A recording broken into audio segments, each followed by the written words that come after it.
una anécdota que mi madre suele compartir, que se refiere a mí, en un momento en que yo ya siendo adolescente, más o menos tenía unos 14 años por ahí, más o menos. Y como es normal y esperable que en esa edad la cantidad de comida que uno empieza a ingerir crece exponencialmente. Tanto así que las madres dicen, pero muchacho, ya que te mantenga el gobierno, porque ni bien comes 10 minutos y ya hasta tengo hambre. Cualquier parecido no es mera coincidencia, ¿ya? No lo miren. Y pasa, ¿no? Pasa, o sea, en realidad ya uno empieza a comer, su cuerpo está en crecimiento, el organismo está en ebullición, de repente un día amanece y la cabeza amanece más grande y crece sin avisarle al resto del cuerpo, otro día son los brazos, que amanece y los brazos están como así. Es normal, o sea, pasa. Y ahora sucede que, como tenía hambre, obviamente me tocó aprender que no hay facilidades como hay ahora, ¿no? Que de repente uno nada más coge una aplicación y hace un pedido, le traen la comida a la casa y todo, ¿ya? Antes no era tan fácil. Entonces, o era que ibas a comer a algún lado o te preparabas tú mismo la comida. Entonces, en una de esas, bueno, habrá que hacer arroz. Y siguió unas instrucciones por ahí. Y cuando en eso llama a mi mamá y le digo, sí estoy haciendo arroz, y ella se sorprende, ¿no? Porque yo no es que de la muy fan de estar en la cocina ni nada de esas cosas. Y sí, ¿cómo así estás haciendo arroz? No, sí, allá. Y en eso me hace la pregunta crucial. ¿Y lo lavaste? Y yo, había que lavarlo. Y bueno, ya se imaginan, y ese arroz sí fue un intento fallido, pero bueno.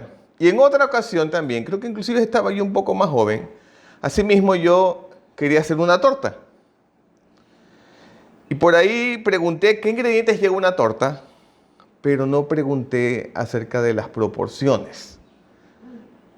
Y fue así nomás, al ojo, tac, tac, harina, huevos, todas las cosas que lleva una torta. ¿Qué pasó? Esa torta, o sea, la torta resultante, tenía una textura y un color que parecía esponja, pero no esponja que tenga un color agradable, era gris, así como esas creo que usan para lavar los platos, esas cosas. ¿Por qué se veía gris? No tengo idea. ¿Qué le eché o qué no le eché? No tengo idea. Pero era así, la apariencia era... Y obviamente como yo era el que la hizo, bueno, ya, como dicen, suelto tripa, va, probé. Y estaba buena. O sea, estaba buena, en realidad estaba buena, pero la apariencia no invitaba.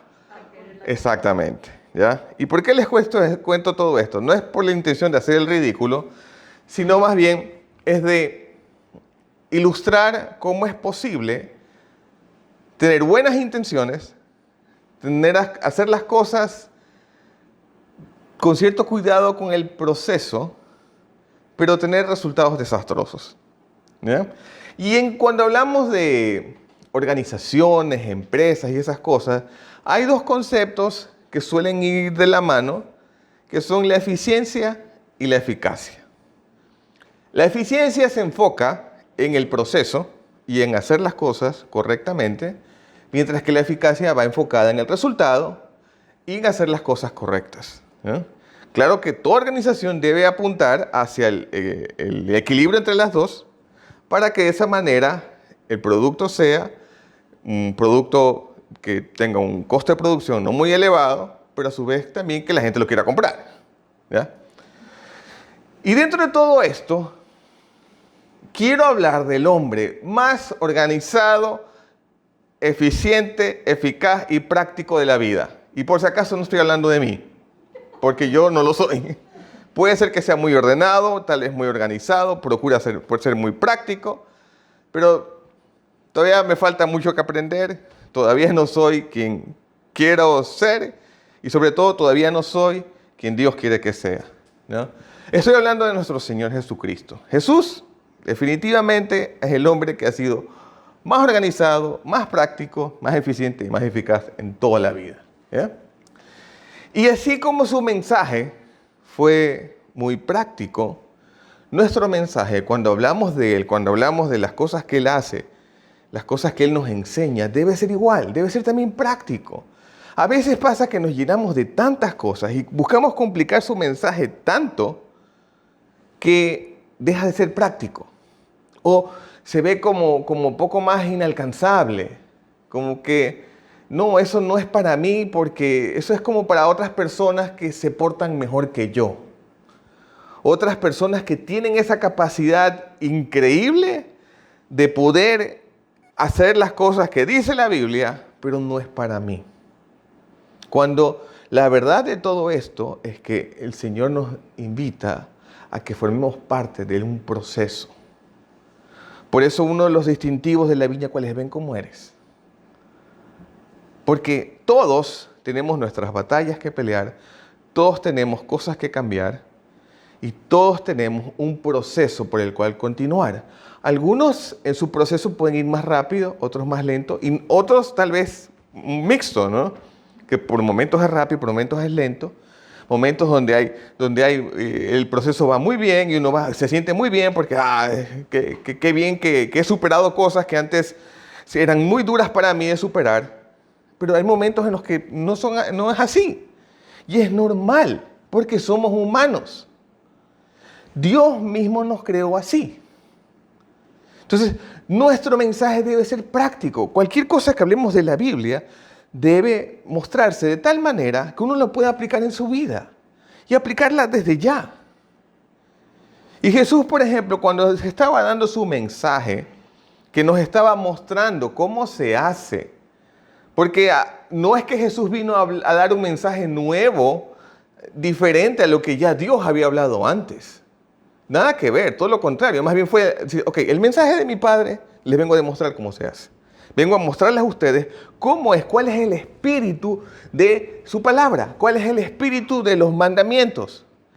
¿Qué es lo que en realidad nos quiere decir la palabra de Dios cuando la ponemos en práctica? Que no es otra cosa, toda la Biblia, que la carta de amor del Padre para nosotros, para mostrarnos, esta fue mi intención desde el momento en que yo los creé, para que ustedes sean quien deban de ser. Y eso no es otra cosa que la mejor versión de ti mismo, tal como yo la diseñé. Porque es así, cuando Dios nos crea, tiene esa visión.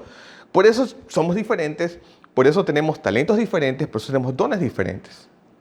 Para que en el momento que vamos creciendo, vayamos aprendiendo, asimilando, ok, como que este es mi propósito, para esto he sido creado, y lo puedas potencializar. Y puedas llegar a ser quien debas de ser. En Marcos 6:34, al desembarcar Jesús y ver a toda aquella gente, se compadeció de ellos porque parecían ovejas sin pastor. Y se puso a enseñarles muchas cosas. Cuando aquí dice ovejas sin pastor, se refiere a ovejas que no tenían guía, que no sabían hacia dónde ir. Y dice aquí que él se compadeció, o sea, los vio. Y en su corazón dijo, wow, ¿cómo quisiera que ellos pudieran saber de todo lo que tengo preparado para ellos? ¿Y qué hizo? Enseñarles muchas cosas. Enseñar cómo se hace. Entonces, lo primero que hay que tomar en cuenta cuando tenemos relaciones, cuando nos relacionamos con otras personas, cuando queremos servirles, es primero tener la motivación correcta. Porque Jesús dice aquí que Él se compadeció de ellos. Dice, wow, no tienen guía, yo quiero enseñarles. Y lo segundo es eso, dice que les enseñó muchas cosas. A veces uno quisiera, cuando ve que una persona está pasando por problemas, está luchando con algo que uno ya superó, o algo que tal vez uno sabe, tiene alguna idea de cómo superarlo. Uno quisiera que fuera como cuando uno tiene la tarjeta microSD en el celular. Sacársela y metérsela. Para que aprenda todo de golpe. Y que ya sepa, o sea, y que uno vea, porque uno se da cuenta, dice, wow, si hace 10 años supiera todo lo que sé, me hubiera evitado cometer muchos errores. Entonces, y uno está con eso, y cuando uno escucha a alguna persona, un amigo, lo que sea, ay, pero si eso se resuelve fácil. Porque normalmente cuando uno está bajo presión, cuando está con todo el peso de los problemas, de la carga, ¿no? De estrés, normalmente la presión exagera y las cosas se ven mucho más grandes de lo que en realidad son.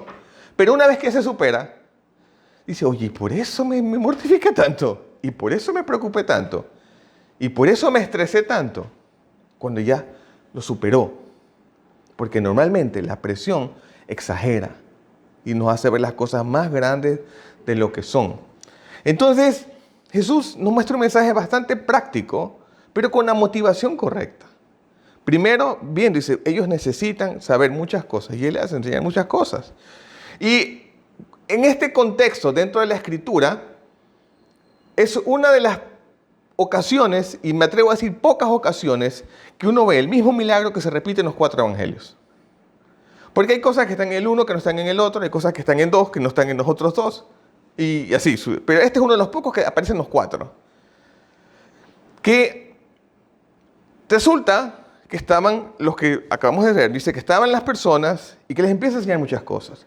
Pero como es normal y como siempre pasa, cuando pasamos tiempo, llega un momento en que, como hablé al principio, o como pasa con cualquiera que tenga un hijo adolescente, empieza a tener hambre. Y yo no sé si a usted le pasa como a mí, pero de repente cuando yo tengo hambre, empiezo a ver todo como en radiografía. Y me cuesta concentrarme. O sea, si de por sí para mí es difícil concentrarme. De repente estoy en un momento de trabajo, pasó un mosquito y se me fue. Pero una vez que estoy concentrado, ahí sí uso una máquina. Ta, ta, ta, ta, ta, ta, ta, ta, ta. Pero de repente suena el teléfono y se me fue. Y aún así, por ejemplo, si para mí nomás es difícil, con hambre, ahí sí es, pero... Y ahí está, ya Marcela ya me conoce, ¿no? De repente ya Marcela tienes hambre, ¿verdad? Ya, porque ve que uno está ahí, pero... sí, exactamente. Y yo, sorpresa, cuando empieza a ver el comportamiento de su hijo, se da cuenta, ya, esto ya lo he visto antes. No es nada nuevo. Entonces están ahí y el Señor les dice, bueno, pero ya han estado aquí aprendiendo, pero ya deben tener hambre. Entonces, en el momento que los discípulos le dicen, pero ya Señor, ya despáchalos, pues ya es tarde, ya. Que se vayan. Sí, ya.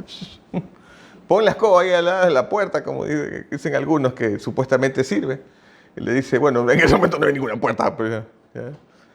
Entonces le dice, ya, Señor, diles que se vayan, pues ya. Le dice, pero si ellos han venido hasta de lejos, no, denles ustedes de comer. Y yo me imagino las caras pues, de los discípulos, como diciendo, ¿y cómo va a hacer? Pues le dice, ¿cómo? ¿Y? Aunque trabajáramos meses, no nos va a alcanzar para comprar comida para todos. Porque se calcula que estaban alrededor de 20,000 personas. Claro. Porque la Escritura dice que eran 5,000, solo los hombres. Entonces, o sea, hablando de que son 5,000, pero sumémosle unos... Bueno, pensemos que hay unos solteros ahí, de repente algún solterón ahí, cosas ya. Pongamos que serán 4,000 mujeres. Ya, aunque lo dudo, pero pensemos. Ya empezando nomás ahí ya tienes 9,000. ¿Y los hijos? Recordemos que en Medio Oriente, exactamente, o sea, el mismo hecho inclusive de no tener hijos era considerado como maldición. Hasta un hombre era mal visto si no tenía... no, exactamente, porque como que ahí se afectaba tal vez su virilidad o algo así, como que, ¿qué pasó? Que no funciona. ¿Ya? Entonces, por eso se calcula que habían unas 20,000 personas, y siendo tal vez un poco conservador en cuanto al cálculo, porque algunos lo elevan más de eso, pero ya, no nos pongamos exquisitos, ya, digamos que eran 20,000. Entonces, dice, pero ¿cómo? Pues aunque trabajáramos meses, no nos alcanzaría para comprar comida para todos ellos. Jesús le dice, a ver, ¿qué tiene? A ver, ¿qué tiene? Y de repente por ahí aparece un niño ¿no? Que tal vez la mamá le dijo, toma ya, llévate estos panes, estos peces, para que de repente si tienes que compartir, ¿no? Ya, llévate. ¿Cómo? Que compartas las migajas. No, que compartas 5 panes y los 2 peces tal vez con alguien más, ¿no? O sea, tal vez con uno. O sea, apareció el niño. Entonces nos dice Lucas 9:16, y tomando los 5 panes y los 2 peces, levantando los ojos al cielo, los bendijo y los partió y los iba dando a los discípulos para que los sirvieran a la gente. Y lo primero que hace es levantar sus ojos al cielo, es decir, reconocer que todo lo bueno, perfecto regalo viene de Él. Es lo primero que hace. Dice que los bendice. Cuando al decir que los bendice, aunque suene muy, ¿cómo se podría decir? Hasta místico. El bendecirlos es decir que esto de aquí, que proviene de lo que tú nos has dado, Señor, sea de beneficio para todos los que estamos aquí. De hecho, eso es bendecir. O sea, cuando nos bendecimos unos a otros, estamos buscando el bienestar del otro, estamos buscando el bendecir a otro. Eso es bendecir. No solo decir te bendigo o decir que Dios te bendiga, que cuando es de corazón está perfecto. Pero cuando ni siquiera eres consciente de que lo estás diciendo simplemente como muletilla, hay como que no hay corazón por dentro. O sea, como que no hay el sentir de en realidad cuando es de corazón, decir, oye, que te vaya bien. Entonces aquí el Señor toma los panes, toma los peces, mira al cielo, los bendice, reconociendo primero la importancia vital de depender del Padre. Y después, ¿qué dice aquí? Que los parte para empezar a repartirlos. Y se los iba dando a los discípulos para que los sirvieran a la gente. Y en este proceso resulta que se multiplican. No me preguntes cuál es la explicación científica de esa multiplicación, porque no la tengo. Pero al saber que hubo varios testigos, inclusive históricamente hablando, cuando hay varios testigos, el hecho se lo cuenta como verídico. O sea, eso es históricamente hablando. O sea, y de hecho, con relatos que tal vez no tengan nada que ver con la Biblia y con relatos que tengan mucho menos respaldo en escritos viejos, se toman hechos como verídicos, y en este caso ya habiendo, por eso el milagro está repetido en los 4 evangelios, dice que se multiplicaron. Entonces nos muestra aquí el Señor una relación vertical, primero con Dios, y horizontal para el resto. Recibiendo de Él, recibiendo de gracia para dar de gracia. Recibiendo de lo que Él nos da para dar a otros, para compartir.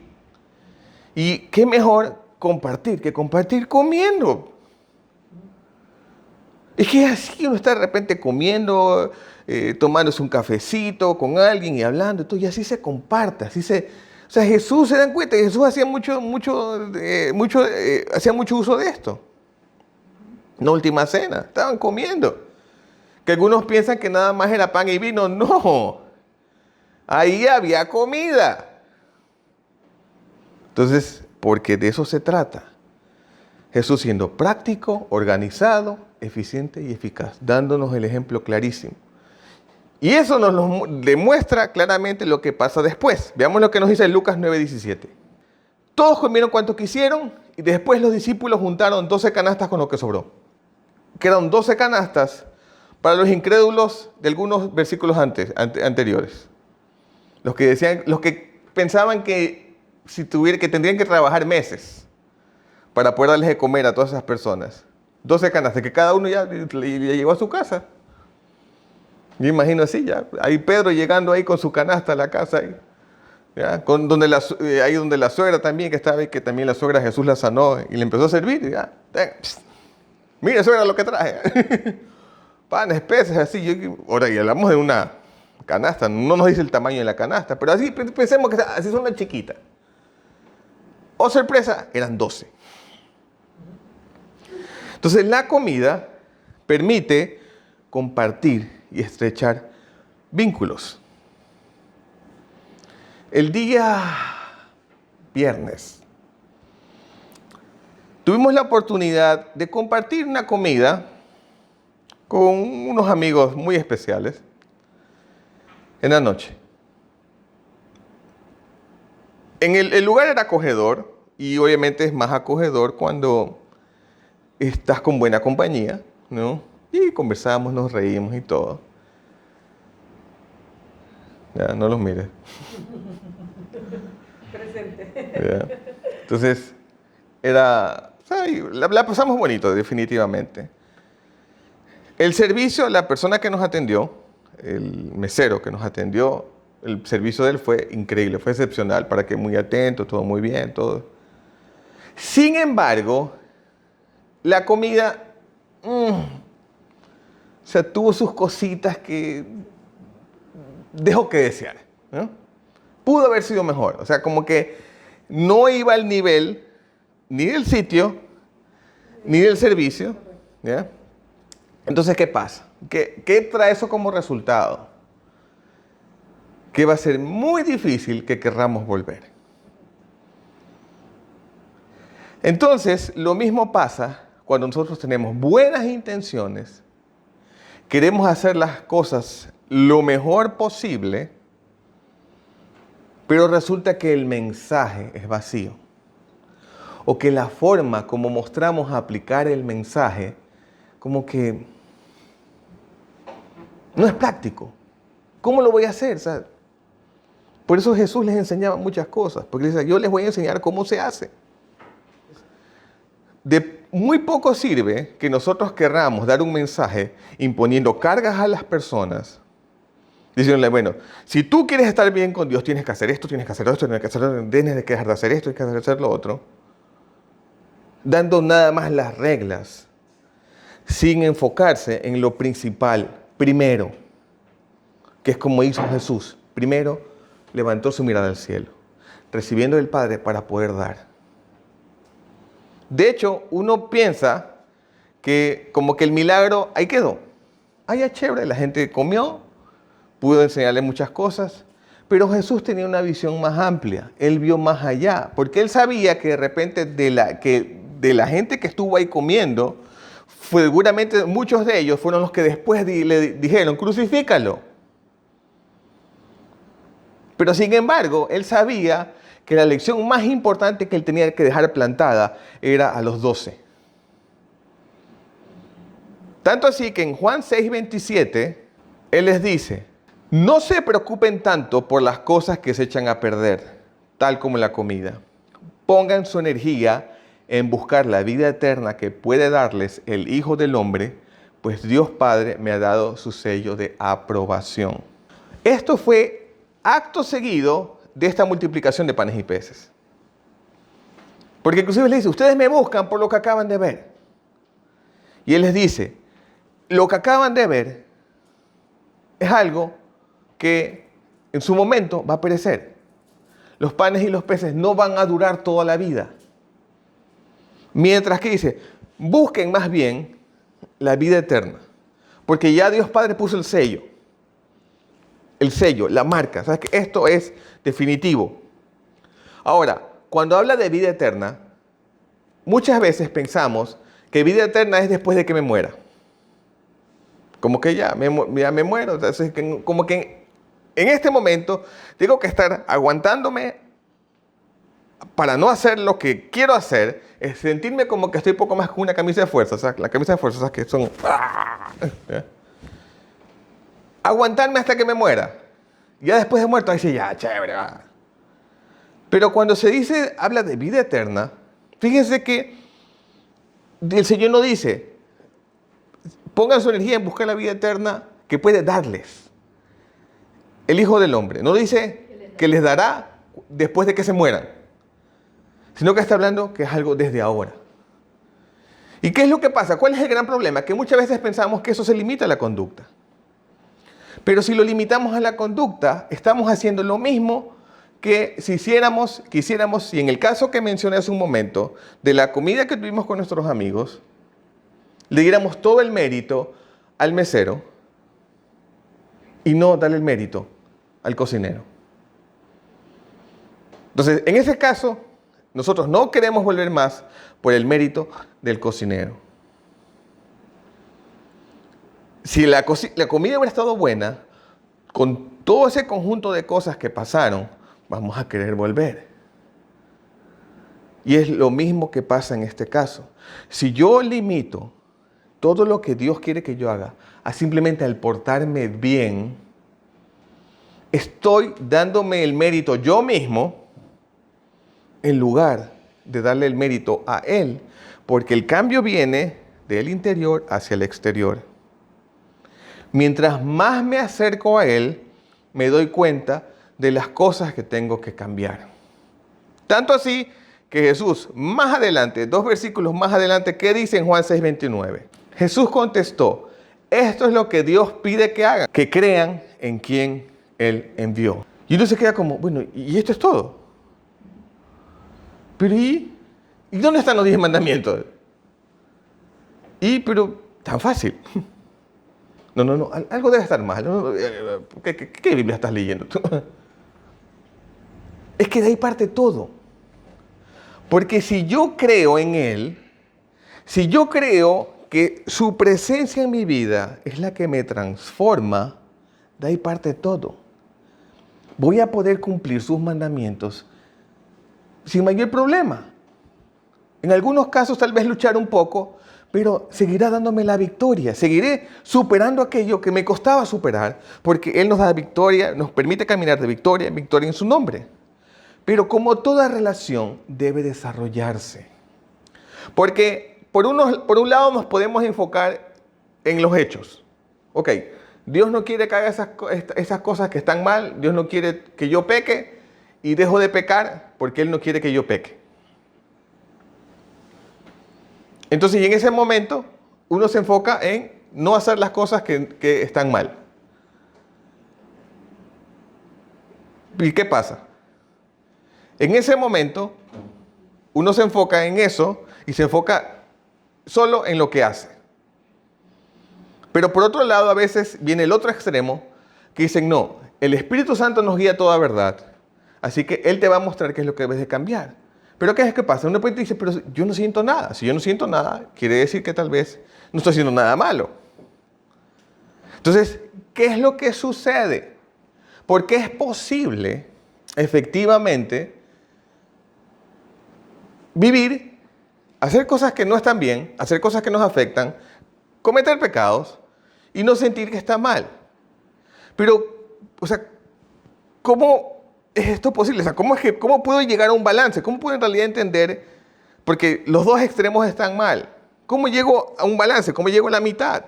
Porque toda relación debe desarrollarse. Uno no cambia por lo mucho que le digan. Porque muchos que le digan, haz esto, no hagas esto, no te caes. Uno puede cambiar el hábito. Y tal vez ya a la larga por la costumbre. Pero es muy diferente cuando uno permite que sea Dios el que cambie el corazón. Porque es posible perder la sensibilidad. Es más o menos como pasa, como decía alguien ahí, como decían, escuchaba a alguien que decía el otro día, que de repente estaba escuchando estas canciones que son así full, como dicen algunos cortavenas, ¿no? Que está escuchando canciones pues, de Juan Gabriel o de Morat ahí, que dicen que está escuchando la canción y que cuando la canción va por la mitad, la retrocede porque él siente que no le ha dolido lo suficiente. Como que está que sí, que... Como alguien decía ahí, va a salir un nuevo disco de Morat. Ay, quiero que me partan el corazón para poder escucharlo con todo el sentimiento, ¿no? ¿Ya? Entonces, ¿qué pasa? Pensemos en ese caso. Pensemos en una persona que escucha Morat y que está que chilla y que todo y con el corazón hecho pedazos. Va a llegar un momento eventualmente que ya esa herida o eso que le duele cada vez le va a doler menos. Y va a llegar un momento que va a escuchar Morat y no le va a pasar nada. Morat o cualquier cosa. O cualquier canción de esas que hablan. Exactamente. Va a llegar un momento en que ese amor se enfría.